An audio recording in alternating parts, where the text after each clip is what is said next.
we're listening to you. They're saying, we're listening to you in the chat. Is there anything we can do? What should we be advocating for? Are there organizations we should be supporting or donating to support your work? What do you say to them? Umbreen and then Nick. I think what I heard from my Gazan colleagues and patients and people in Gaza, and I agree with, is that we really have to speak out even more.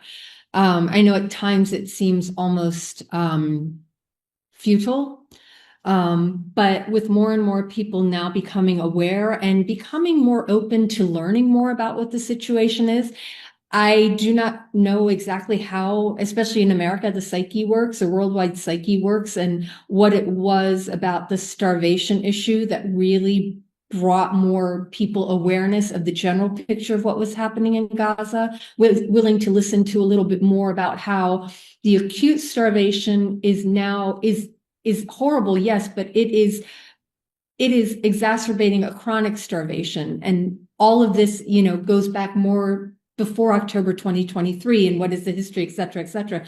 But I think that the more people are willing to learn, whatever the gateway is, to pressure our representatives, to pressure the American government. As an American, I can say, there are a lot of social issues that we don't seem to have money for. And I feel like if people knew that their taxpayer money was going to the bullets that are used at these GHF sites to shoot young boys in the testicles, to the bombs that are being dropped on newlywed couples in tents that are brought in with horrible injuries and amputations, shrapnel wounds, and amputated, and abdominal injuries.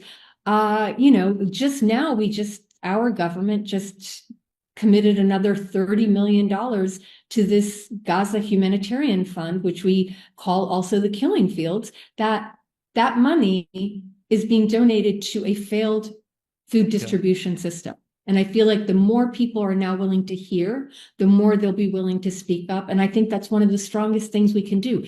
As far as on the ground, groups have been doing amazing work, larger organizations. But right now, if there's a blockade in getting aid in, World Central Kitchen ran out of food while we were there a week before we left. So getting aid to mutual aid groups, Gaza and Palestinian groups on the ground. There are several that have been vetted. I met with a few representatives when I was in the hospital that were able to deliver baby formula. And that's what I would say right now would be the most effective way, is to get money to the ground to people who can buy food that is, although exorbitantly expensive, but at least available, because right now the borders are still closed.